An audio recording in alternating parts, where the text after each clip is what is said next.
Andrés Achana, Presente. Antonio Vidal, Araceli Beatriz, Presente. Ariel Sousa, Clara Martínez, Cintia Santos, Daphne Lice, Débora Bernal, Elton Jones, Presente. Felipe Antunes, Presente. Giovanna Leitu, Presente. Jesse Murilo, Eiter Luciano, Presente. Jean Michael, Juliana Cortés, Karen Cristina, Presente. Luis César, Presente. Lucía Oliveira, Presente. María Fernanda, Mariana Manda, Mariana Oliveira, Presente. Maristela Marino, Presente. Michelle Não, Dayane, desculpa, é a Michelle. Maristela não, Maristela não. Michelle Dayane, Presente. Patrícia Santos, Presente.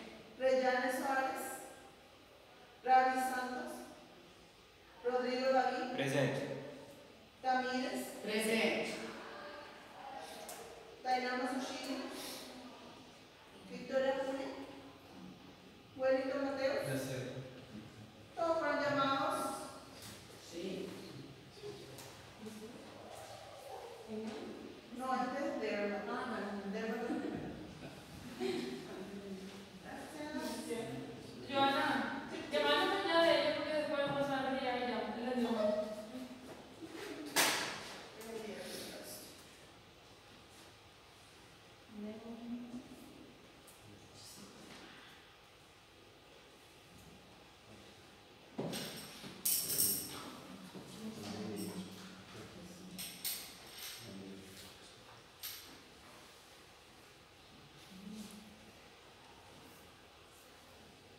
Felipe, esa es la alumna.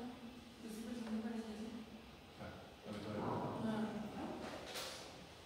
Lista de nombres quién. Alexandra de Sousa, Ana Rafaela, Presente. Andrés Achana, Presente. Antonio Vidal, Araceli Beatriz, Presente. Ariel Sousa, Clara Martínez, Cintia Santos, Daphne Lice, Débora Bernal, Presente. Elton John, Presente. Felipe Antunes, Presente. Giovanna Leitu, Presente. Jesse Murilo, Eiter Luciano, Presente. Jean Michael, Juliana Cortés, Karen Cristina, Presente. Luis César, Presente. Lucía Oliveira, Presente. María Fernanda, Mariana Malta, María Oliveira, Presente.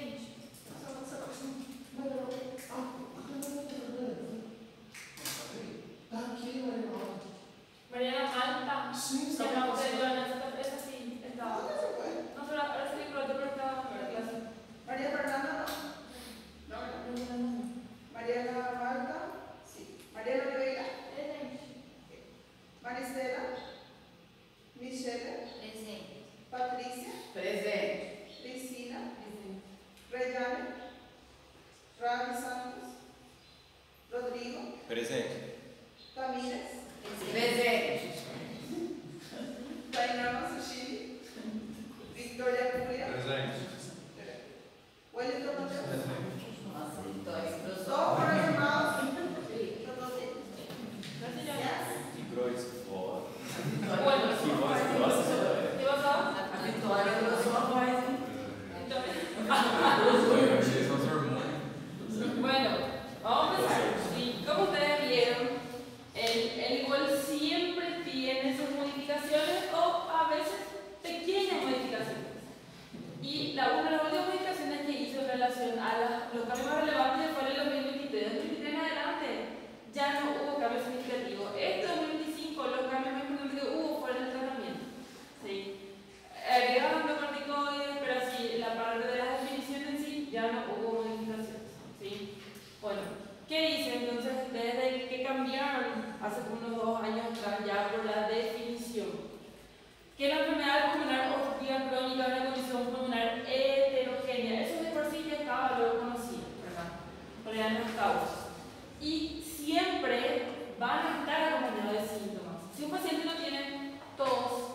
dificultad respiratoria, ¿verdad? No van a pensar que usted tenga EPOC, ¿verdad? O que no tenga sensación de presión torácica. Claro que los hábitos son importantes. Viene un paciente que fuma hace 40 años, ¿verdad? Y viene por tos y expectoración de larga data, tienen que pensar que ese paciente probablemente pueda ser EPOC, ¿verdad? Pero un paciente que fuma, pero nunca tuvo síntomas respiratorios, por más que fume hace 40 años, pero nunca tuvo tos, nunca tuvo dificultad respiratoria, nunca tuvo sensación de presión torácica, no van a pensar que tiene EPOC el paciente, ¿verdad? Por más que fumen. Pero si no tiene síntomas, hay pacientes que fuman muchísimo y no tienen, ¿verdad? Tienen que tener síntomas los pacientes que ustedes puedan pensar que puede ser un paciente EPOC. Por eso dice que la condición pulmonar heterogénea caracterizada por síntomas respiratorios crónicos. No es un paciente que se gripó ayer y está con todo el catarro y puede ser EPOC, ¿verdad? Es un paciente que tiene que tener síntomas crónicos, síntomas de hace un año que el paciente tiene tos y expectoración. O sea, hace 2 años que tiene chillido de pecho. Entonces son síntomas crónicos, ¿sí? A eso se refiere. Debido a anomalías de las vías aéreas, bronquitis o bronquiolitis, que son las vías aéreas más de menor calibre, o al final a nivel de los alveolos, con ya la destrucción alveolar, que son los emfisemas, ¿sí? Que causa obstrucción aérea persistente, a menudo progresiva. ¿Qué quiere decir eso? No es un paciente, se le hace el diagnóstico de EPOC y en su espirometría es un paciente GOLD 1, que es la mayor, que es una obstrucción leve. No quiere decir que ese paciente no puede evaluar a un GOLD 4, ¿sí? ¿Por qué? Porque si ese paciente sigue fumando, van a seguir ocurriendo las inflamaciones, los cambios, la depresión alveolar, que puede hacer que usted cada vez esté peor, ¿sí? Por eso siempre se le dice al paciente, si quiere realmente, y esto es crónico, es irreversible, ¿sí? Los alveolos se destruyen y se destruyen. No hay medicamentos que le van a ayudar para que los alveolos vuelvan en su tamaño normal, ¿sí? Ya es, son daños irreversibles. Pero se le quiere concientizar a estos pacientes que deben de dejar de fumar, o si no, eso puede progresar mucho más, ¿sí? Bueno. Esta es una explicación nueva que para que ustedes puedan mirar, ¿verdad? Las características. Ustedes saben que los hábitos es muy importante. ¿Quién va a preguntar más? ¿Verdad? Porque es el hábito tóxico más importante que se relaciona con el foco. Pero hay situaciones que no es así, ¿sí?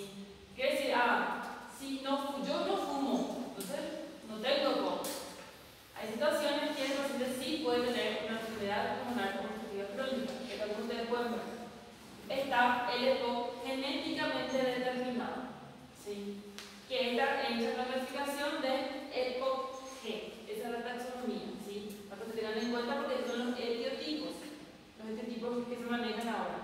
Entonces el EPOC-G es un paciente genéticamente determinado, principalmente por el déficit de la alfa-1 aminoxicina, ¿sí?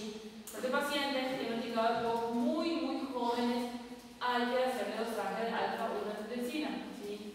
Para saber si esa no es una de las causas de la EPOC de esos pacientes, ¿sí? Ahora, ¿sabían que los prematuros a veces pueden tener EPOC el día de mañana? ¿Por qué? Porque ellos hacen la clasificación del EPOC-DAP, desarrollo pulmonar anormal, ¿sí? Por un desarrollo pulmonar, propiamente el paciente puede más adelante hacer una enfermedad pulmonar obstructiva crónica, ¿sí? Eso entra con las siglas EPOC-DAP, ¿sí? Bueno, EPOC ambiental. Cada vez más hay cuadros de pacientes crónicos obstructivos en grandes ciudades, en ciudades con una alta contaminación ambiental, ¿sí? La polución, lo que nosotros todo tiempo estamos inhalando, ¿sí? Puede ser una causa de EPOC también. ¿Se dan cuenta? No es solo cigarrillo. Hay varias causas que pueden producir, ¿sí? EPOC propiamente más famoso por fumar cigarrillos, y miren, cigarrillos electrónicos entran acá, los cannabis, y miren acá, y es algo bastante común, más de lo que se imagina. Exposición a fumar tabaco, incluyendo inútero, o el fumador pasivo. Por eso tanto recomiendan a las personas que fuman, que están embarazadas, concientizarles que eso no puede hacer mal a la cigarrillo, ¿sí? Incluso, o las personas, ¿vos fumás? No, pero mi marido fuma. Y mi marido sí o sí tiene que fumar, si fuma cigarrillo en la pieza. O sea, ese paciente no fuma directamente, pero fuma pasivamente. ¿Por qué? Porque está inhalando el humo a cigarrillo, duerme inhalando ese humo, ¿sí? Entonces son los fumadores pasivos, ¿sí? También pueden tener EPOC, sí pueden tener EPOC, ¿sí? Biomasa.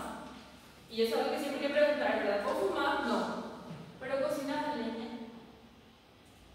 Sí, y incluso les cuento por experiencia, son pacientes que son súper severos.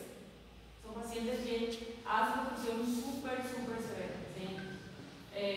¿Por qué? El humo de leña, la cocina de leña, normalmente tiene en la casa, en la cocina, dentro de la casa. Entonces, todo el tiempo, ese paciente también está inhalando ese humo de leña, ¿sí? Eso es un paciente EPOC por biomasa. ¿Está bien? EPOC y otro tipo que debido a infecciones. Infecciones, repeticiones, neumonías, secuelas de tuberculosis, vieron todas las lesiones cicatrizales, cómo puede destruir el pulmón. Cualquier enfermedad infección que pueda destruir o comprometer el parénquima pulmonar puede posteriormente tener EPOC, ¿sí? Eso entra en la clasificación EPOC-I, ¿sí? EPOC-A, tengan en cuenta que son los pacientes también con el tipo EPOC-A. Son asmáticos y también EPOC, ¿sí? ¿Puede ocurrir? Claro que puede ocurrir. Y EPOC-CD, que son los EPOC por causas desconocidas. No fuma cigarrillo, no cocina leña, no vive en lugar con mucha polución ambiental, no fue prematuro el paciente, pero también espirométricamente tiene una espirometría de EPOC, ¿sí? Esto es muy importante que ustedes sepan, ¿sí? Porque siempre sale el examen. Entonces, de una forma u otra, tienen que entenderlo, ¿sí? Tem dois EPOC A, então? Sí, por las características, ¿verdad? Por el ambiental y el relacionado al agua, ¿sí? Pero ahí teniendo en cuenta vos especificás también este tipo ¿entendés? O posicionamiento de acuerdo a lo que sea la pregunta. Claro que no van a hacer preguntas de esta forma para que se les confunda. Normalmente es importante esa parte no entra para que usted no se confunda. Doutora, sobre o EPOC mental de na cozinha, que se cozinha a lenha, Sí. é durante muito tempo ou tem um cronograma de tempo? No, la verdad que es un paciente que por mucho tiempo, no es que una vez nomás vas ahí, estar como de leña y ya no, es un paciente que toda su vida, en infancia, cocinaron a leña, ¿sí? Pero son condiciones crónicas, ¿sí? Lo mismo que la infección, no es que por ejemplo tenés una neumonía y ya puedes tener EPOC. No, son pacientes de infecciones a recurrentes, ¿sí? Bueno, entonces, pero no olvidar que la principal causa del EPOC sigue siendo el tabaquismo, ¿sí? Y se tienen que tener un punto muy importante, ¿verdad? Porque esto va a producir una afectación del parénquima pulmonar. Es muy importante concientizar a este paciente porque miren, van a dar una declinación de la función pulmonar, van a afectar el pulmón, dando una injuria, una inflamación pulmonar, ¿sí? Y esto conlleva a una infección sistémica. Ustedes saben, ¿no? El cigarrillo no inflama solo el pulmón, el cigarrillo inflama todo nuestro cuerpo, ¿sí? Las arterias, los radicales libres, o sea, es una cascada inflamatoria, ¿sí? Se presenta con el EPOC, a consecuencia del cigarrillo, son pacientes que tienen compromisos sistémicos. Después, no solo son el pulmón, sufre el corazón y ahí sufren otros órganos también que van a estar comprometiéndose, ¿sí? Bueno, esto lo vamos a comprar más adelante, como ustedes ven. Entonces, cuando hablamos de patogenia, ¿sí?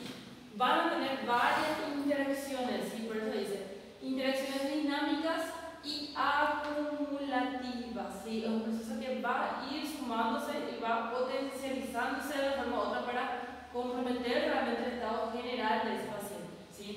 A veces repetidas entre los genes del individuo y su entorno a lo largo del tiempo, que dañan los pulmones o alteran su desarrollo o el proceso de envejecimiento normal. ¿Por qué dice envejecimiento normal? Porque ustedes saben que nosotros cuando vamos envejeciendo, los adultos mayores, mayores de 65 años, no es solo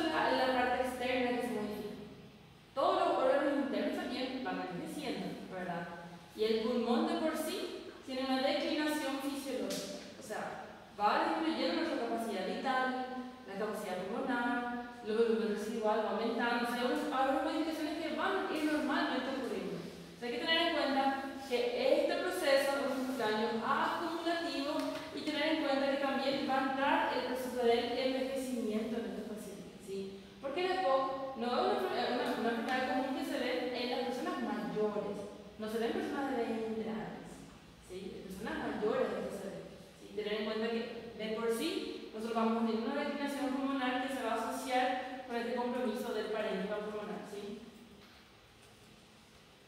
Bueno, y ahí, cuando viene un paciente y dice, tengo tos, tiene que, vos más tenés EPOC, no es también así, ¿verdad? Tiene que investigar bien y pensar siempre, ¿cuál puede ser la causa de tos de este paciente? ¿Verdad? Ahí, de vuelta, ya hablábamos de eso antes. ¿Cuál es la causa de tos? La tos no es un síntoma exclusivo del pulmón, ¿verdad? Hay otras afecciones que también pueden manifestarse con tos, ¿sí? Y acá siempre piensen en eso, porque usted puede tener otras patologías asociadas, ¿sí? Otros problemas en ese momento que no es a consecuencia del EPOC, ¿sí? O sea, como ustedes pueden ver, causas intratorácicas, ¿sí?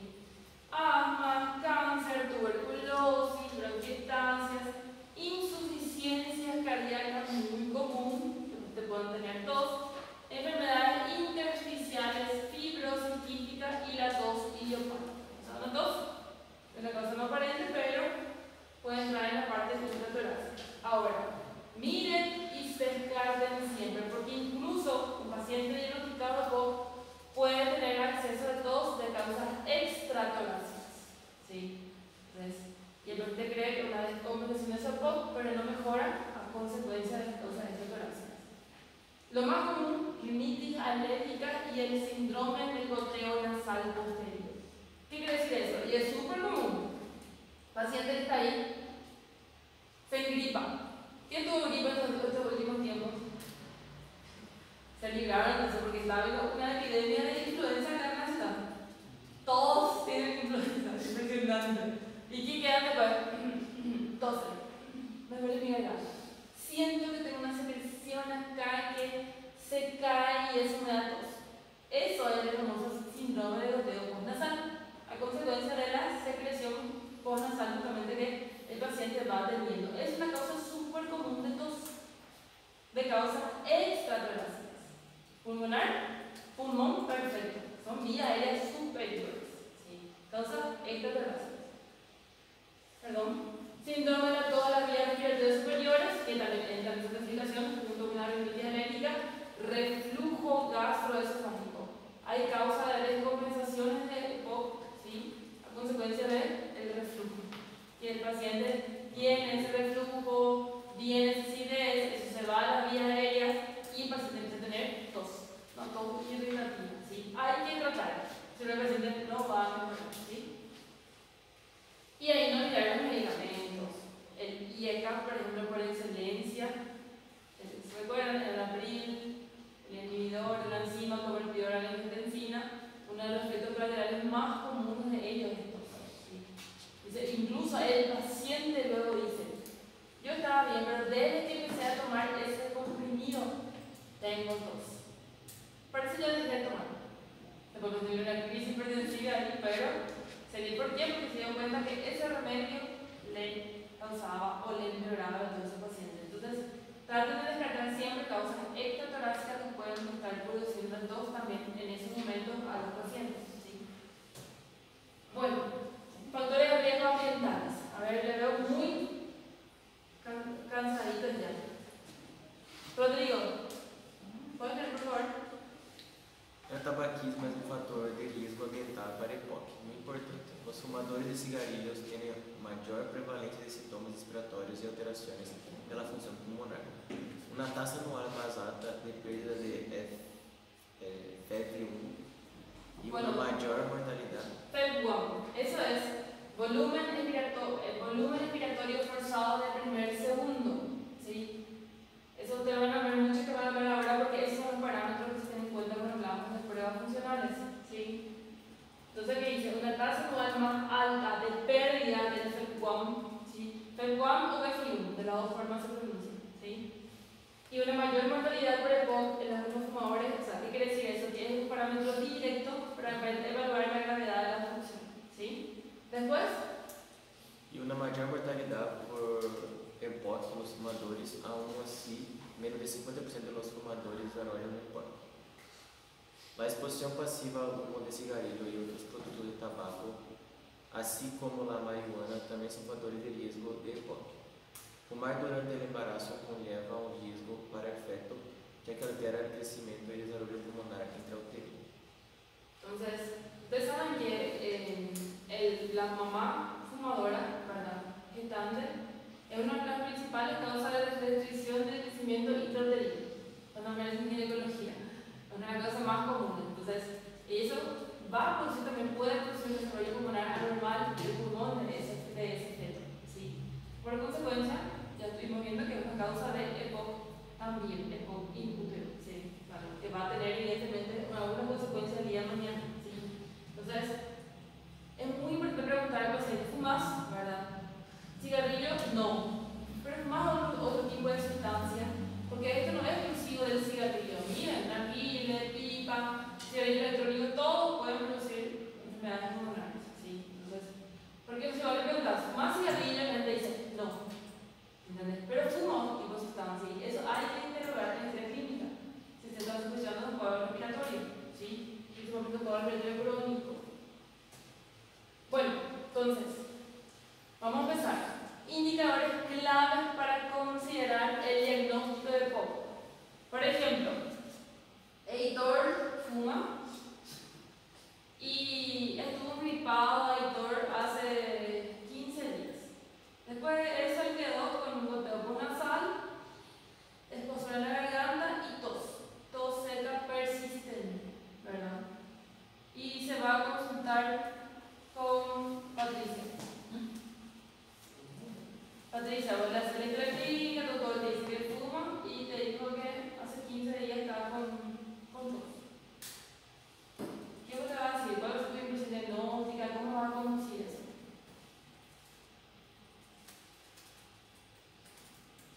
¿Puede ser EPOC tu paciente? Puede ser EPOC tu paciente, le vas a catalogar como EPOC.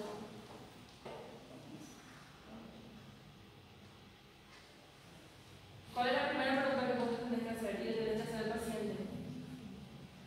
Para que ver si él entra en esa categoría de un probable EPOC.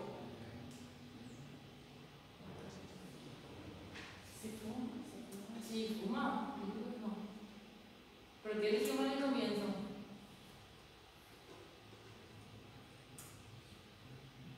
¿Qué dijimos en el comienzo?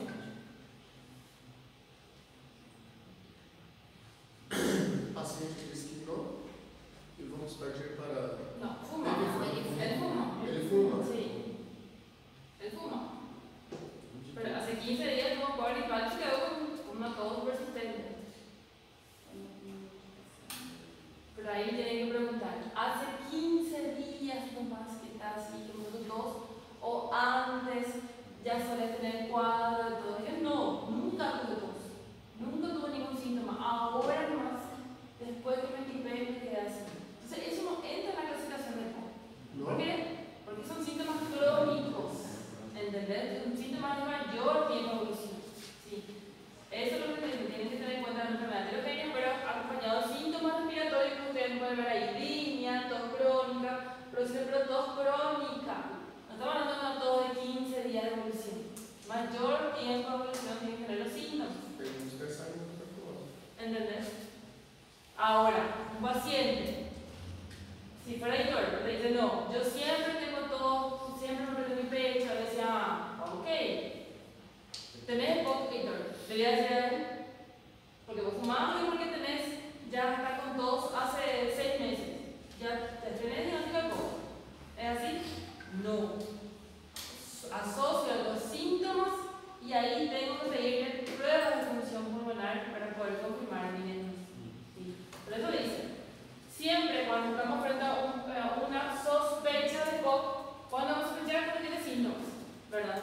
Antecedente de tabaquismo, pero con síntomas respiratorios y síntomas más crónicos, ¿sí? Ahí solicito la espirometría a ese paciente, ¿sí? Y de acuerdo a la espirometría, vamos este paciente es EPOC o no. ¿Está bien? Bueno, esta es una escala, uno de los cuestionarios más común que se utiliza el cuestionario Kegel. ¿Sí? ¿Cuál es la importancia del cuestionario Kegel? Para que yo pueda evaluar el impacto del bienestar del paciente. ¿Qué quiere decir eso? ¿Sí? El editor me dice, no sé, ahora a mí lo que me molesta es que hace 15 días se hace. No me recuerdo antes, está enojado, el por qué le pasa con esas cosas. Entonces hay situaciones que estos cuestionarios me ayudan, ¿sí? Para poder valorar realmente si el paciente es sintomático o no. Entonces, ¿qué dice ahí? Entonces, del 0 al 5, no, nunca 2. Siempre estoy paciente. Entonces ahí vamos colocando, ver si el paciente pone de cuánto, 0 al 5, cuál es la intensidad de los 2. Suele tener catarro, suele despertar, que tener una flema y una secreción que viene pectoral. ¿Sí? No, suele despertar el pecho, suele sentir un chillido del pecho, una sensación delicada del pecho. Entonces son preguntas relacionadas para ver realmente si el paciente puede ser un paciente poco o no, o si es, también es muy importante porque hay el impacto del bienestar del paciente.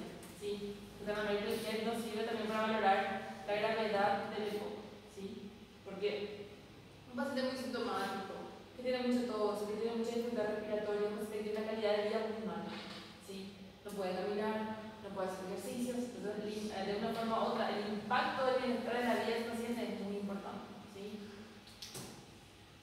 Otro punto importante, le hacemos la espirometría, ¿verdad?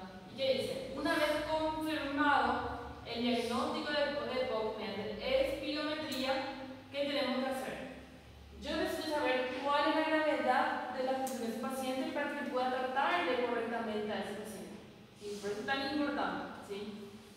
Primeramente, determinar la gravedad de la obstrucción del flujo aéreo. ¿A través de qué? Del famoso FEDWAM y los grados espirométricos que van a ver del golpe enseguida. Definir la naturaleza y la magnitud de los síntomas. Yo ya saber cómo son los síntomas de los pacientes. Puedo hacer el cuestionario Kegel y saber cuál es la gravedad. Todo se lo puede caminar el paciente que es mayor de 10 puntos.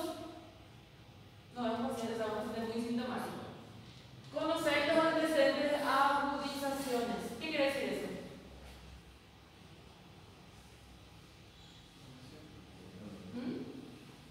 Necesito ir a la urgencia de este paciente por crisis obstructivas. Estuvo internado este paciente en los últimos 6 meses. ¿Sí? Todo eso es muy importante, porque cuanto mayor es la gravedad de la situación del paciente, más visitas a los hospitales, más visitas a la urgencia va a tener ese paciente si no se trata correctamente. ¿Sí? Entonces, conocer los presentes de agudizaciones moderadas y graves. ¿Sí? Determinar si hay multimorbilidad y de qué tipo. Aparte de eso, el paciente ya tiene diagnóstico de cáncer, tiene insuficiencia cardíaca, tiene artritis reumatoide ese paciente. O sea, el paciente no tiene súper poco. Pero hay que tener en cuenta, una vez hubo un caso de un paciente que llegó inconsciente en la emergencia y todo acá, y el paciente hizo una serie. Llegó, muerte del paciente. Pero es de poco. Es de poco el paciente. O sea, le toca una enfermedad también, pero todas las probabilidades que tiene el paciente también. O sea, no es porque le pase solo el paciente de poco. Usted puede tener varios. El paciente infartó. No, pero tiene poco. O sea, es una enfermedad más de todo lo que tiene ese paciente. Lo mismo que entonces usted tiene que tratar. EPOC, hipertenso, tiene insuficiencia cardíaca. Tiene que tener todos los medicamentos de ese paciente. Para su pulmón, para su corazón, ¿verdad? O sea, hay que tratarle en todos esos puntos. Porque si le tratas solo su EPOC, le das los aerosoles, pero el paciente no está tomando ningún medicamento, ni su diurético, nada, se va a descompensar el paciente, ¿verdad? Cardiológicamente se va a descompensar el paciente.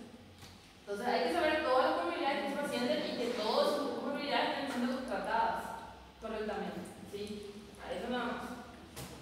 Bueno, y ahí está. Estos son los cambios y de ahí ya uso modificaciones. Primeramente tengo que confirmar mi espirometría, ¿sí? Y ahí está. ¿Sabes qué? Le voy a mostrar una espirometría a ustedes, para que ustedes entiendan cómo mirar acá, ¿sí? Mire acá y le voy a mostrar también una espirometría sencilla, para que ustedes entiendan.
la espirometría, el C1, 0.7, ya hace un diagnóstico de EPOC.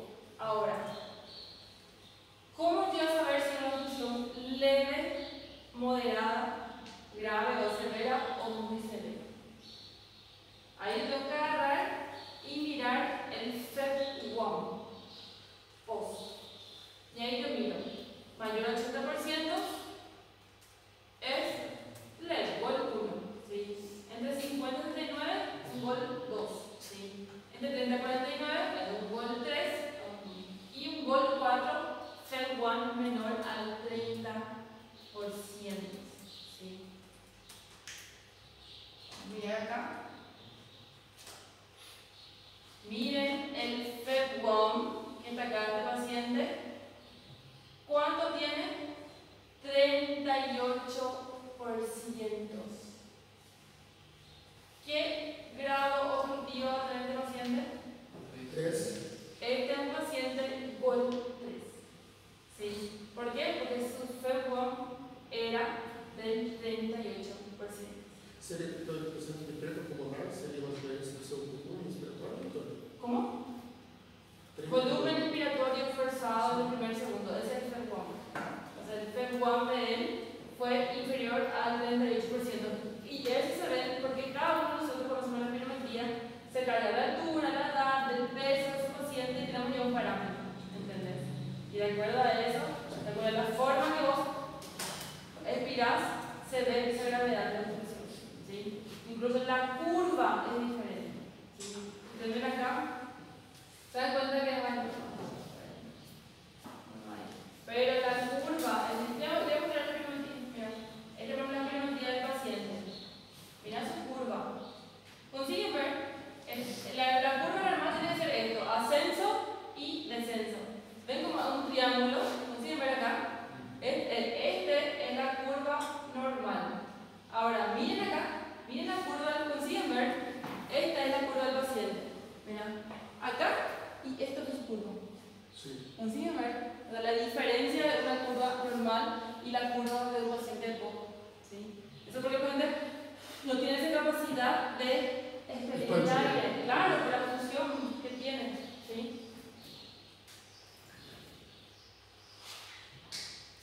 Bueno, entonces ahí, aparte, por eso nosotros mirando el gráfico, ya nos orientamos a sin mirar el volumen, pero viendo el formato del gráfico y cómo valorar la curva de ese paciente. Pero para diagnóstico es estos valores, ¿sí? Que es muy importante que tengan en cuenta, ¿sí? Primeramente, la tasa inferior a 0.7 y de acuerdo a eso el FEV1 para catalogarle en niveles de gravedad, ¿sí? Ahora, ¿cuál es el último cambio también que hubo a partir de 2023 que ya no hubo otros cambios? ¿Cómo manejar a este paciente? Porque ellos entran en categoría A, B, E. ¿Qué quiere decir eso? ¿Se recuerdan el MRC que era Medical Research Council, que se evalúa el grado de línea de sus pacientes? ¿Sí? Un paciente Medical Research Council de 0 a 1, ¿qué tipo? Dificultad respiratoria a grandes esfuerzos, ¿sí? Un cuestionario que menor a 10 puntos, no tose mucho, no tiene mucha flema, no tiene mucha dificultad respiratoria. Es un paciente que no tuvo ninguna internación en los últimos 6 meses, por ejemplo, es un paciente de categoría A. ¿Qué quiere decir eso? Un paciente que se le va a manejar de una forma distinta, además no van a ser aerosoles muy potentes, porque es un paciente que está muy sintomático. Probablemente un lava ya le puede ayudar a ese paciente, ¿sí? Ahora, un paciente más sintomático, ¿sí? No tuvo exacerbaciones, pero tiene más línea y tiene más síntomas. Categoría B va a tener otro tipo de tratamiento, ¿sí? Ahora, un paciente, independientemente si tiene o no, mucha línea o no, ustedes ven acá, pero quien ya se internó y tiene más observaciones, es un paciente que ya entra directamente en categoría E, ¿sí? Antes era A, B, C, D, ahora es A, B, E. Son cambios que van a ir ocurriendo. Esto nada más para saber el manejo terapéutico que le vamos a hacer a estos pacientes, ¿sí? Esto no entra en la espirometría, esto es de acuerdo a los síntomas de calidad de vida y los grados de línea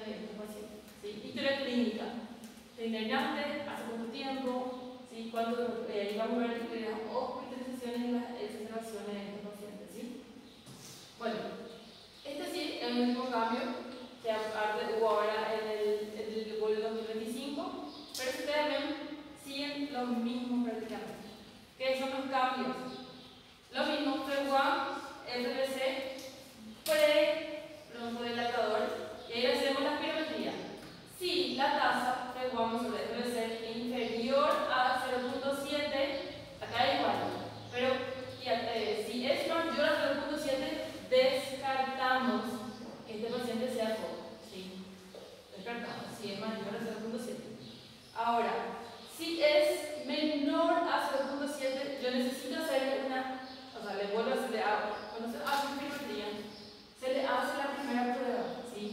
Se le hace un medicamento, un broncodilatador. Se espera unos minutos y después se le hace de vuelta la prueba. Son dos pruebas, dos etapas. Por eso hay que, y eso en el EPOC sí o sí hay que hacer, ¿sí? Entonces, ustedes ven, espirometría inferior a 0.7. Yo le hago la prueba post-broncodilatadora. Y ahí tengo que evaluar otra vez si la tasa, cómo está. Si sigue menor a 0.7, esto es EPOC. El paciente es EPOC confirmado, ¿sí? Pero si mejora y mi tasa aumenta a un valor de mayor a 0.7, no es que voy a descartar, pero probablemente le repita a este paciente más adelante, o puede ser que sea un asmático, ¿sí? O puede ser que sea una bronquitis en ese momento, porque también responden bien, ¿sí? Porque la característica del POC que es irreversible. O sea, a veces las tasas de ellos no mejoran por más que le hagamos los respiradores, ¿sí? Entonces ese es el único cambio que es lo más relevante ahora, ¿sí? Entonces, espirometría, tasa. Inferior a 0.7, paciente EPOC probable, pero necesito ver cómo está su post-broncodilatadora. Si después de la prueba broncodilatadora mi tasa sigue inferior a 0.7, sí, tenemos un EPOC. Si no, le damos seguimiento. Miren la espirometría de este paciente. Mira, si su tasa ya era baja, miren, 51, esta es la prueba pre, y la prueba post sigue 54. O sea, este paciente es evidentemente un paciente EPOC GOL 3, ¿sí?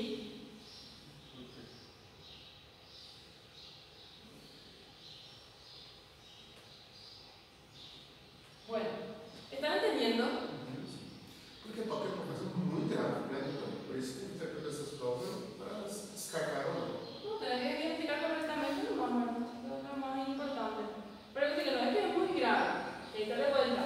Vas a ver que no es lo mismo un gol 1 que un gol 4. Cuanto más obstruidos son los procesos, más severos. Ahí sí, es bastante grave, la verdad.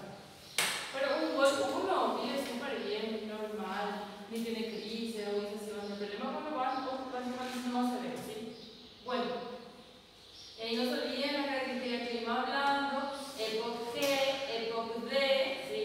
Ahora, también hay un punto importante que tienen que tener en cuenta, que acá como pueden ver, EPOC U es el que va a entrar en las causas desconocidas. Y eso es muy importante también. Entonces, estuvimos hablando, ¿sí? El bajo presión arterial, la prematuridad es algo muy importante para preguntar, ¿verdad? Porque esto puede tener relación el día de mañana. ¿Está bien? Ahora, miren acá. El EPOC es igual a interacciones entre la genética, el ambiente y el tiempo. Y ahí entra la clasificación gatómica. ¿Sí? Esa es una clasificación nueva que también entró, que son los gatómicos. ¿Qué quiere decir eso? Que no se olviden tener en cuenta cuando pregunten o investiguen EPOC. El ambiente, el tiempo y las causas genéticas de esos pacientes. Si pueden tener alguna relación, ¿sí? Bueno, este es un estudio bastante, vamos a ver ahí, bastante sencillo, pero que vean más lo que estoy diciendo. Como decir, el EPOC es muy severo. Mira acá qué gráfico. Depende de la gravedad de la obstrucción. Miren, no es lo mismo un paciente de GOL 2 que un paciente de GOL 4. Cuando vean el nivel de exacerbaciones frecuentes y hospitalizaciones, ¿sí? Este estudio que se hizo, que en los últimos años se vio que los GOL 2 tenían mucho menos hospitalización, ¿sí? Que un GOL 4. Miren, GOL 2, un GOL 4. Mucho más hospitalización y más exacerbaciones. Entonces, realmente la gravedad de la obstrucción está relacionada con la calidad de vida de los pacientes, ¿sí? Ahí está. ¿Y cuál es el objetivo de tratar a estos pacientes? Evidentemente mejorar la calidad de vida de estos pacientes. Tratar de aliviar de la mejor forma posible, de aliviar los síntomas de esos pacientes. ¿Ustedes se imaginan lo que es que viene un con ese paciente y ese paciente se siente mejor y te dice, gracias, ya puedo respirar. Entonces, eso es lo que es el objetivo, que ustedes realmente le pueden ayudar, le pueden tratar de aliviar los síntomas de ese paciente, que no empeore, que no se complique, que hay que intubarle a ese paciente. ¿Sí? Por eso dicen, aliviar los síntomas, mejorar la tolerancia a ese ejercicio, que ese paciente tenga una mejor calidad de vida, pueda caminar, ¿sí? Pueda tener una vida más normal posible, ¿sí? Mejorar el estado de salud, prevenir la progresión de la enfermedad, ¿sí? Explicarle si es una consecuencia del cigarrillo que deje de fumar. Porque mientras siga fumando, yo siempre le digo a otro paciente porque es súper común. O le decís, ¿sabes qué? No vayamos a fumar. Pero no es fácil, es una adicción, el cigarrillo es una adicción. Hay mucha gente que dicen que los EPOC, la gran mayoría, muchos dejaron de fumar. Y a veces cuando yo le preguntaba a ellos, ¿cuándo decidiste dejar de fumar? Cuando me di cuenta que yo no podía respirar. Entonces ahí el paciente se dio cuenta. ¿Sí? Pero bueno, gracias a Dios dejó, pero las secuelas quedan, son daños irreversibles. Entonces eso es muy importante. ¿Sí? Y concientizar, la verdad, como te digo, a veces un gol 1 no le da mucha importancia, porque no es que se queda con esa falta de aire. Entonces dice, sigue fumando ese paciente. Pero tienen que explicarle que ahí, como vimos, un gol 1 puede progresar a un gol 4. Y ahí es el gol 4, es lo que no tienen una buena vida realmente. ¿Sí? Viven con oxígeno, tienen que estar ahí conectados a una manguerita, porque no pueden respirar solos. ¿Sí? Bueno. Doutora, a pessoa fumou 12, 15 anos cigarrilhos. Paraste de fumar, usar cigarrilho há 3 anos. Também pode ter EPOC? Sí, puede tener, no es que va a tener, pero puede tener también. ¿Sí? Y justamente eso viene. ¿Fumas? No, yo no fumo más. Bueno, pero fumaste. Sí, fumé. Hace 20 años que te dejé, pero fumaste. En realidad. Hay muchos que fumaron, hace 20 años dejaron, pero ya quedaron con daños estructurales. Y se le hace la biometría y son EPOC. ¿Sí? Pero es súper común. Bueno, prevenir y tratar las exacerbaciones. ¿Qué quiere decir eso? Son enfermos crónicos, necesitan tener su vacuna en el día, neumococo, influenza, todo, COVID, todo tiene que tener. ¿Sí? Todas esas vacunas para prevenir exacerbaciones. No es lo mismo la influenza, que hay mucha ahora, que le dé influenza a un paciente sano que a un paciente EPOC. Pueden ser mucho más severos estos pacientes, los síntomas. ¿Sí? Entonces, en general, los objetivos son reducir los síntomas y reducir los riesgos de complicaciones del paciente y evidentemente también la mortalidad, porque pueden morir y se mueren. ¿Sí? El EPOC en los últimos años tuvo la tercera causa de muerte en todo el mundo. Imagínense. Y ahí está. No se olviden, enfermedad sistémica, crónica, también ya entra. Porque imagínense un paciente muy obstruido, no puede caminar, no puede hacer ejercicio, entra con un desuso muscular, ¿sí? Vaya a ser una atrofia muscular. Ustedes saben que los músculos son muy importantes, el transporte de oxígeno, todo, ¿sí? ¿Por qué dicen, tienen que caminar por lo menos? ¿Por qué la pantorrilla es tan importante? ¿Verdad? Que hagan ejercicio, para que la pantorrilla, porque es que también es muy importante para el retorno venoso, todo, para la contracción, bueno, tiene toda una fisiología, ¿verdad? Pero es muy importante que tengan un buen grosor muscular, ¿sí? Eso también le va a ayudar bastante. Bueno, inactividad crónica de uso muscular, disfunción del músculo periférico. Inflamación sistémica, estrés oxidativo. El paciente vive en hipoxemia. Imagínense. Evidentemente va a tener repercusión sobre otros órganos, ¿sí? Uso crónico de esteroides. Una vez tuvo una crisis obstructiva, se le dio corticoides. Todas las veces que se siente mal en su casa, se mete corticoides. El consumo crónico de corticoides no es bueno, ¿sí? Va a hacer miopatía, puede hacer síndrome de Cushing, otras complicaciones también. Entonces, tener en cuenta el contexto general de todo, ¿sí? Pues no olvidar de las comorbilidades que ya puede tener este paciente. Enfermedades cardiovasculares. 20 y el 70% de los pacientes EPOC tienen hipertensión arterial, insuficiencia cardíaca, cardiopatía isquémica, arritmias, vasculopatía periférica. ¿Sí? Pueden tener también. cáncer de pulmón, saben la consecuencia de la relación también del cigarrillo con el cáncer. ¿Sí? Entonces, no olvidar eso. Bronquiectasias, infecciones y dilataciones de los bronquios. ¿Qué pasa? Bronquiectasias, más expectoración. Son más broncorricos, más expectorantes pacientes. ¿Y qué pasa con eso? Ya están inflamados, están cerradas las vías aéreas, tienen más secreción, empeoramiento del cuadro de los pacientes. ¿Sí? Apnea del sueño. 14 pacientes, o sea, 14% de los EPOC sufren apnea del sueño. ¿Qué pasa con eso? Imagínate, ya es EPOC, ya es hipoxémico y hace apnea del sueño del paciente. ¿Saben lo que es apnea, verdad? Síndrome de apnea y hipopnea del sueño, el famoso SAOS. ¿Qué pasa con esos pacientes durante la noche? Paran de respirar. Hay pacientes que paran de respirar hasta 2 minutos cada vez que hacen apnea del sueño. Hay gente que tiene 60 a 100 apneas del sueño durante una noche. Imagínate ese paciente todo lo que deja de respirar. Deja de respirar, se quedan más hipoxémicos. Entonces, de por sí los hipoxémicos se quedan más hipoxémicos. ¿Y qué pasa? No meten oxígeno. ¿Y qué pasa con el dióxido de carbono?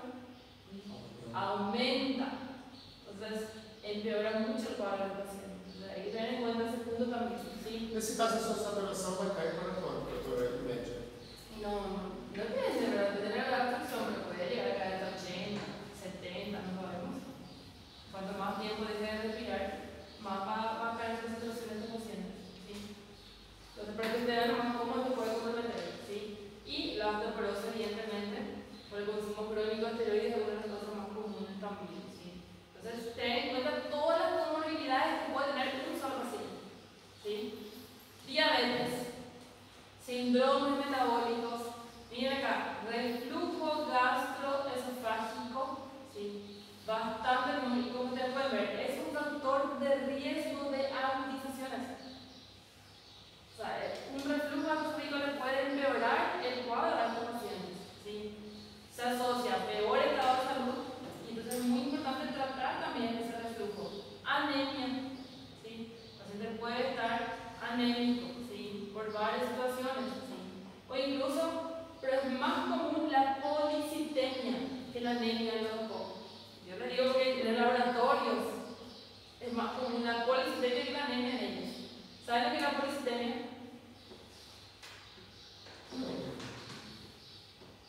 El aumento de la hemoglobina. Entonces tiene a veces 17, 18 hemoglobinas en los pacientes. ¿Y por qué ustedes creen que un paciente EPOC puede tener policitemia? ¿Qué? O organismo entende que a pessoa está precisando de oxígeno e ela começa a produzir mais. Claro. Tu cuerpo va a tratar de ayudar. No, el paciente vive en hipoxemia. Entonces, ¿qué pasa? Mayor producción de hemoglobina, porque la hemoglobina es el transporte de oxígeno, el principal transportador de oxígeno. Entonces, aumenta la producción de hemoglobina tratando de que aumentar el transporte de oxígeno, pero no es la causa. Pero sí, el paciente tiene 17, 18 de hemoglobina. Una sangre súper concentrada. Anteriormente, yo me acuerdo una vez yo vi eso, porque eso ya salió hace un buen tiempo, pero era una profesora mía más antigua, sí, de la residencia, y tenía un paciente que tenía 19.5 de hemoglobina. Pero sí, era un EPOC serio, y le hicieron sangría a ese paciente. O sea, tratar de comenzar, le quitaron la sangre, porque anteriormente se hacía muchísimo eso, le quitan la sangre para dejar la sangre menos viscosa, tratar, y o sea, que por increíble que parece que se mejoró, pero sí mejoró por una tarde. Sí, pero antes se hacía muchísimo eso, para tratar de quitar la sangre, ¿sí? Parece uma... Pero bueno, es común ver, ¿sí? Bueno, ¿qué yo voy a esperar a encontrar en el examen físico de este paciente? ¿Qué voy a esperar? Le voy a ocultar. ¿Qué le voy a ocultar a ese paciente? Nada.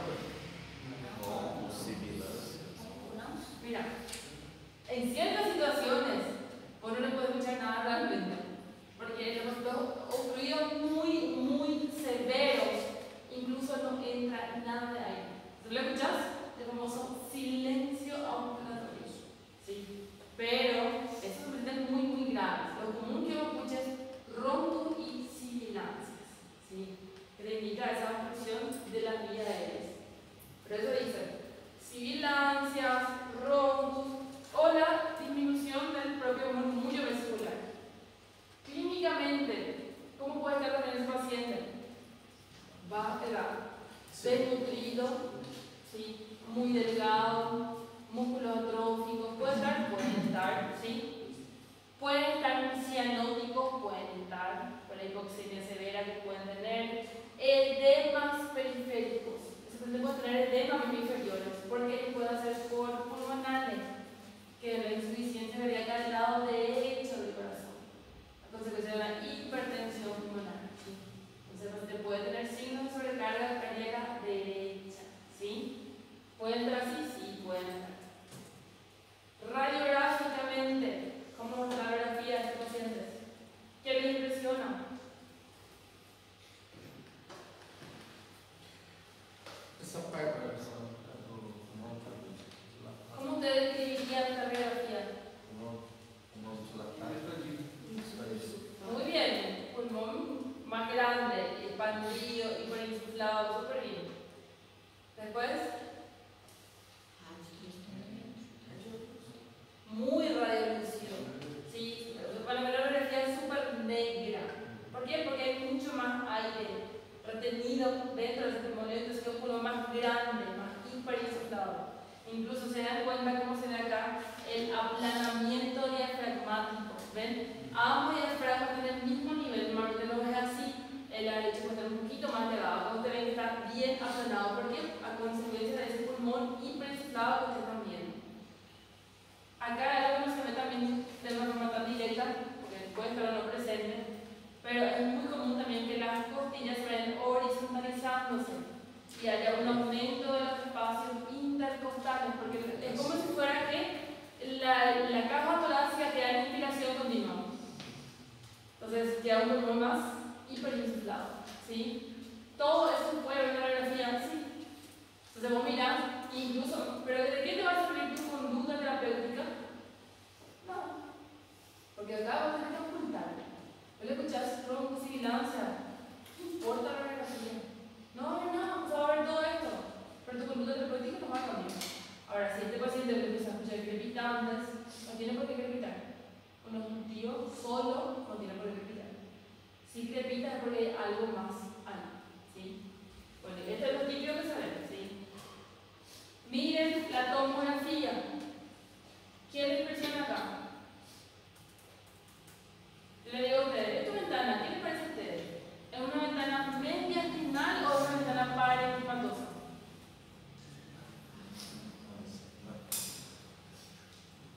Es parenquimatosa. Pero hay gente va a decir, pero no se ve muy negro, es mediastinal, no era que se veía así, pero todo esto son bullas. Todo esto son bullas. Este paciente, mirando esa tomografía, ¿cuál es la complicación que ustedes creen que puede tener ese paciente? Que son así, pacientes de POC, severos, ahí en tratamiento, todo por de repente, se fue, levantó una silla y empezó a tener mucha dificultad respiratoria y sensación de apretar el pecho.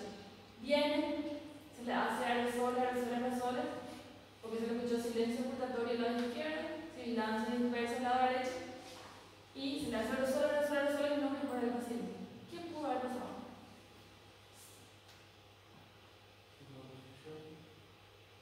Pero no está mejorando. Está con su aerosol, todo, pero le digo, esa es la tomografía del paciente que ustedes ven ahí. Trombo. Todas esas bullas ahí. Un trombo. No. Un edema. No. ¿Qué ustedes creen que puede pasar y pasa con estos tipos de pacientes? Neumotoras. Para que esas bullas se rompan, es súper fácil. Se rompe una bulla y empieza a tener dificultad respiratoria. Y ahí la importancia de este estudio y después la radiografía, porque el neumotora en este paciente hay que colocar tubo. Porque es un pulmón que ya está súper enfermo. No es lo mismo neumotoras primario que neumotoras secundario. No es lo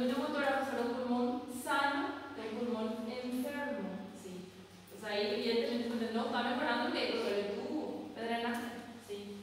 Pero digo nomás que ustedes vean que estos pacientes, el riesgo que dan neumotórax es súper alto, ¿sí? Porque se rompe la uña, ya está, ¿sí? Bueno, entonces como ustedes pueden ver, ¿qué patrón es este? ¿Qué patrón es acá? Al mirar con la tomografía, ¿qué patrón te dirían que es? Patrón destructivo. Están viendo bullas, cavernas, ¿se acuerdan? Sí. Son todos patrones destructivos. Esto no vuelve porque ya va a quedar así, entonces va a vivir así, ¿sí?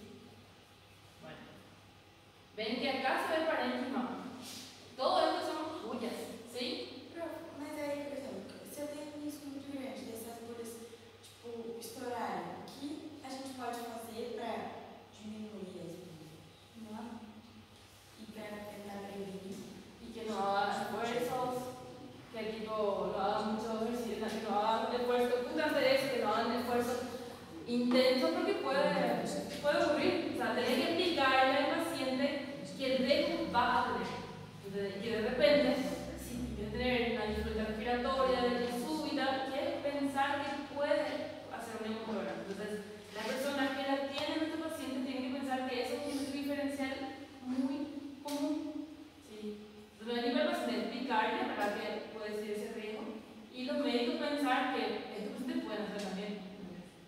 Entender que es una complicación, no es que todos los EPOC que tienen este tipo de imágenes, los enfisematosos, ¿sí? Pero así cosas para prevenirlo, no hay nada, no hay ningún medicamento. Nem para diminuir. No, nada. Hay situaciones, por ejemplo, que si tienen muy localizados, por ejemplo, solo en el vértice del pulmón derecho, los otros pulmones están más preservados, se le puede indicar cirugía, quitarle el lóbulo, quitarle esa parte del pulmón. Entonces tienen que eso se puede indicar, pero es otra cosa. Lastimosamente no. Graças. Dale. Y miren, y ahí esto como se ven los misemas, se ven bien pequeñitos. ¿Consiguen ver? ¿Consiguen ver todos estos puntitos negritos? ¿Sí?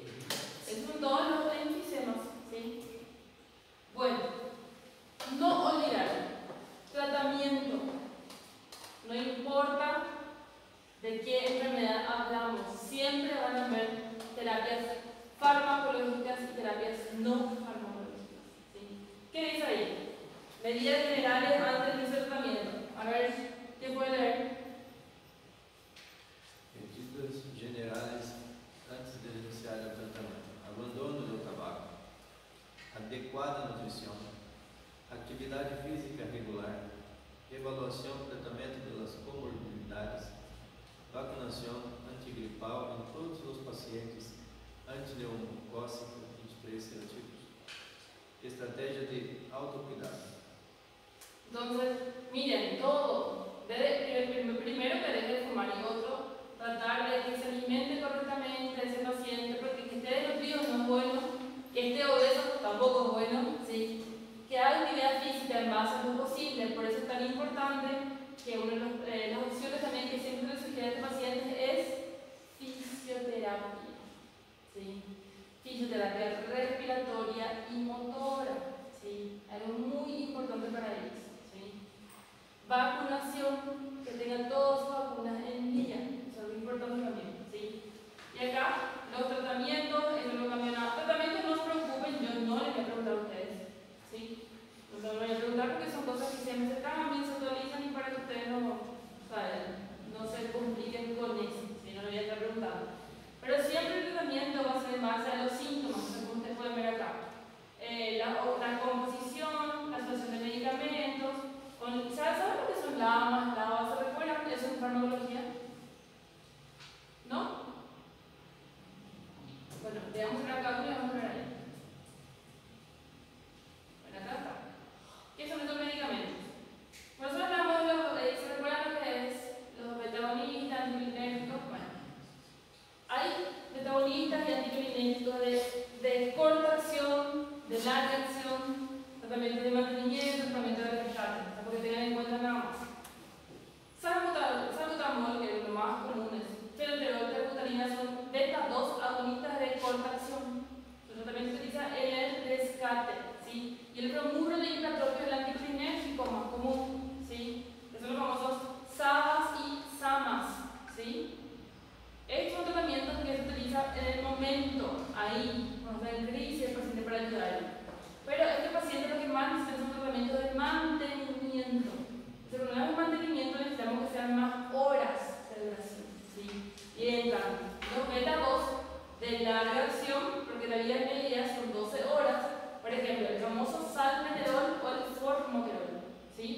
Y el hipertropio, el aclidinio, que es uno de los que se puede encontrar acá.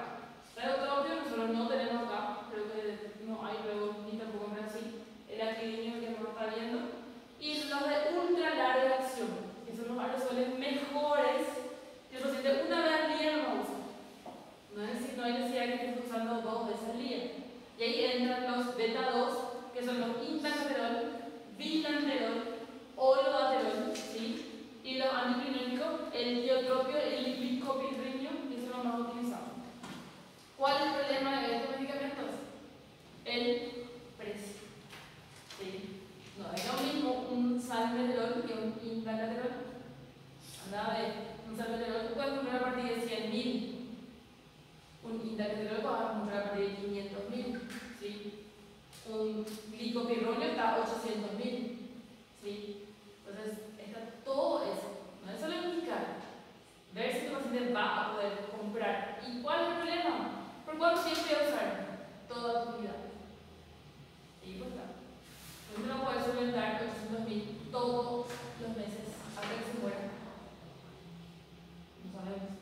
Entonces, tienes que pensar en la opción de tratamiento, ¿sí? Y el acceso a esos pacientes. ¿Está bien? Y ahí como ustedes pueden ver. Y ahí están los nombres. LAMAS. Antimuscarínicos, ¿sí? Beta 2. ¿Sí? Y ahí están los mismos. Salmeterol, formoterol, lo que dijimos. Y los LAMAS, los aclidinios y lerotropio. Entonces, estos son SABAS, corta acción, larga acción. SAMAS, corta acción, larga acción. ¿Se recuerdan? ¿Sí? Bueno, eso nada más. Y acá entran los corticoides. También tenemos corticoides inhalados. ¿Sí? ¿Es para todos los pacientes? No. Corticoides en los EPOC no es para todos los pacientes. Tienen sus categorías. ¿Está bien? Bueno, y acá como ustedes pueden ver. Puntos claves para los fármacos inhalados para EPOC. Víctor, ¿puedes leer, por favor? Quando um tratamento se administra por via inhalada, se deve considerar a importância da educação e o treinamento da técnica do dispositivo de inalação. A eleição do dispositivo de inalação tem que adaptar-se individualmente e dependerá do prescritor, acesso, custo e, o mais importante, pela capacidade e preferência do paciente. Quando se prescreve um dispositivo, é essencial proporcionar instruções, demonstrar a adequada técnica de inalação e recomprovar em cada visita que os pacientes continuam com seu inalador corretamente. Antes de concluir que uma terapia é insuficiente, deve valorar-se a técnica inalatória e a aderência à terapia. Primeramente, ver cuál es la droga que está usando, cada cuánto tiempo está usando y cómo está usando. Porque hay varios tipos de inhaladores. ¿Sí? No es lo mismo en el polvo seco con el cartucho presurizado y los con vapores suaves. ¿Qué quiere decir eso? Conocen esto es lo más común a nivel mundial, donde Behringer presenta el famoso Ispiolto o Respimat. Este es súper espectacular. Paciente barra, tiene las dosis acá, como se puede ver acá. 60 dosis, paciente abre, aprieta el botón y entra un polvo. Ya está. El paciente ya hizo su medicamento. ¿Cuál es el problema? Muy caro. Entonces, el paciente ya no puede comprar. Pero está el Handy Haller, que es otro tipo. A ver. No tengo nada. El Handy Haller es, si ustedes conocen, el que es con algún tipo de polvito, que es, vos abrís el medicamento en la cápsula, pones adentro, pones la boca y apretás. Y tiene que ser paciente succionar. Apretás y tiene que chupar el paciente. Ahí le decís, abrís de vuelta, quitas la cápsula, tiene que estar la cápsula transparente, ni un polvito adentro. Si hay todavía el polvito adentro, porque no se hizo bien el tratamiento. ¿Qué tiene que hacer? Agarrar, colocar otra vez, poner la boca y succionar. ¿Pero qué pasa? Un paciente que un gol 4, que no tiene capacidad, no va a conseguir, no tiene la capacidad de succionar. Y le va a significar, no,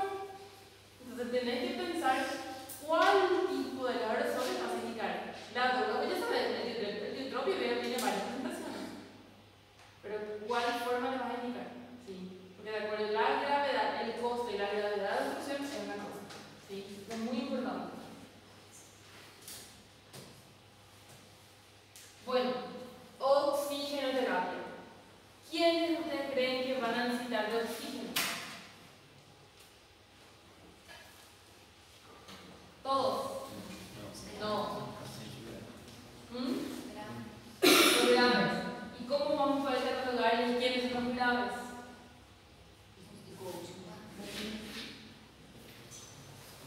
¿Qué dice? El tratamiento con oxigenoterapia domiciliaria aumenta la supervivencia de los pacientes EPOC grave o que están en insuficiencia respiratoria. ¿Sí? Hay criterios para que yo indique oxígeno. No es que todos van a ser oxígeno. ¿Sí? Primeramente, les pongo el saturómetro y veo que satura sin oxígeno menos del 90 o el 88%. Se mide una saturación menor al 90%.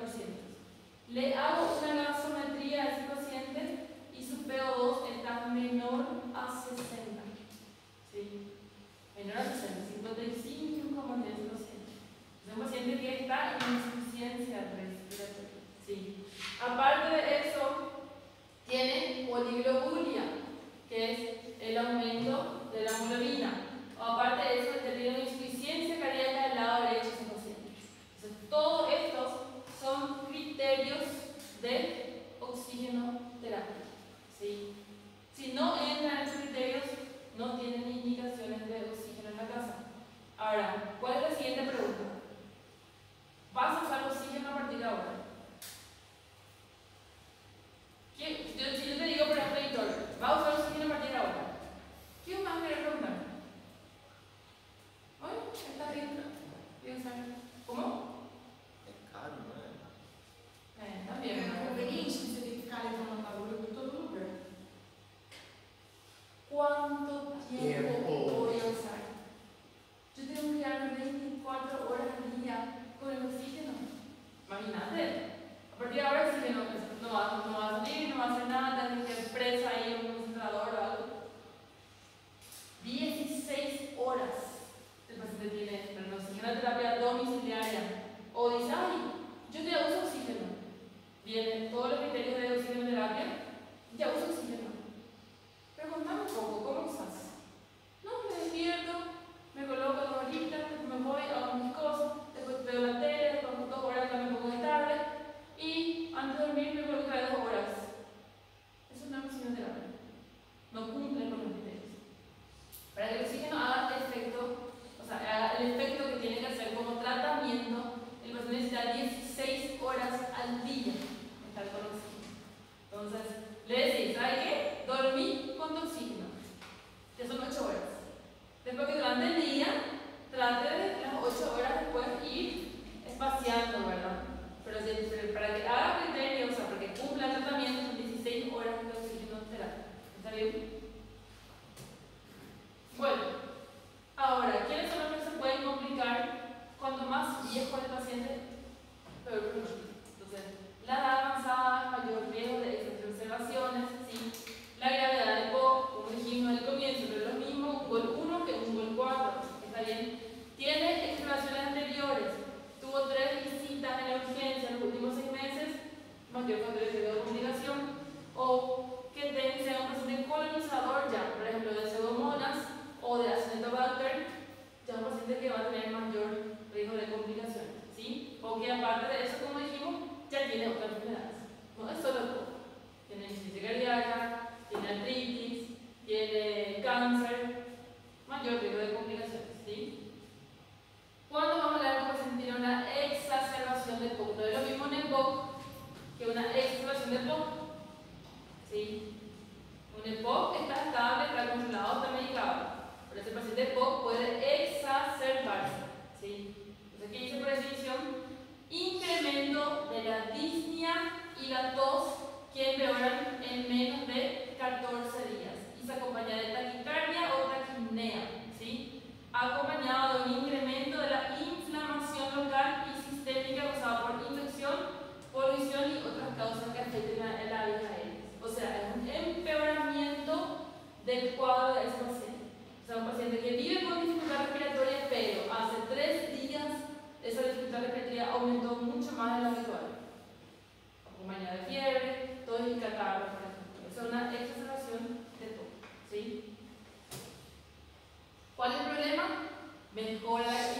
empeora la calidad de vida de su paciente, por eso dice impacta negativamente en el estado de salud, tasa de hospitalizaciones y reingresos. Y eso, bueno, es bueno porque empeora el cuadro de la enfermedad de esos pacientes, ¿sí?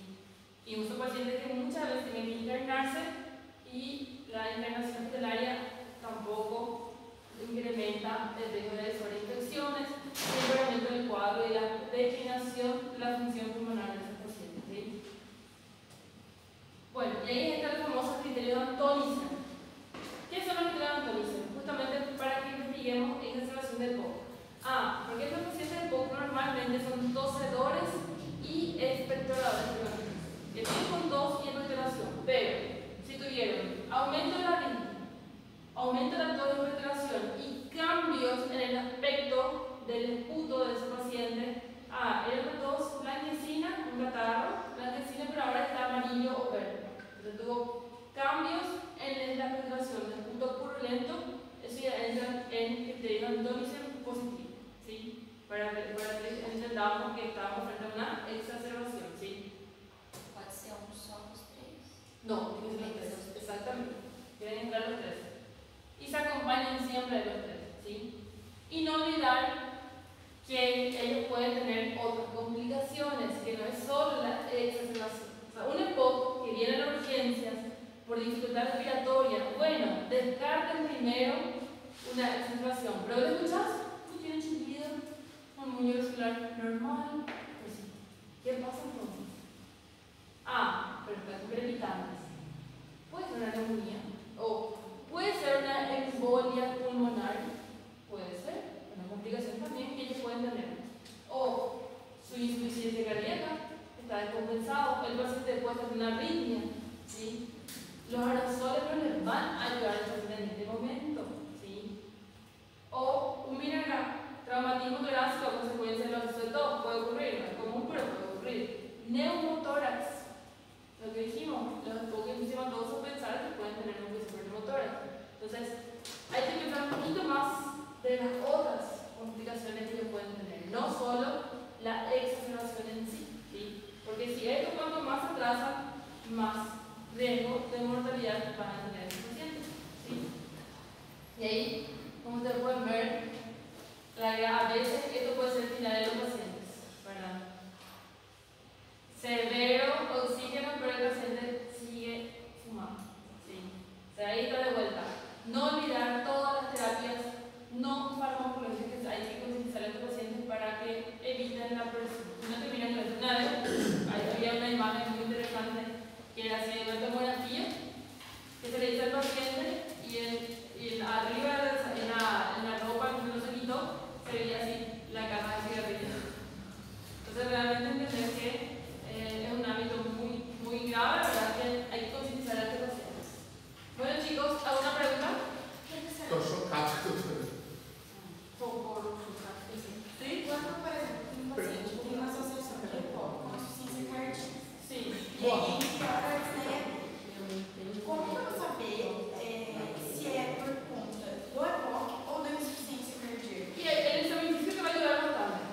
Sí.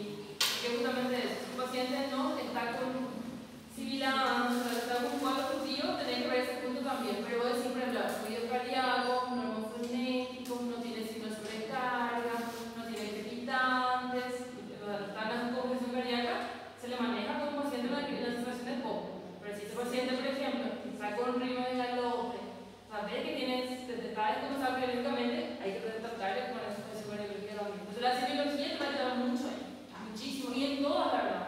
Tengo que durar todo te ayuda bastante. Obrigada. ¿Ya está? ¿Otra pregunta? Bueno chicos, entonces ya pueden retirarse a hacer su San Juan.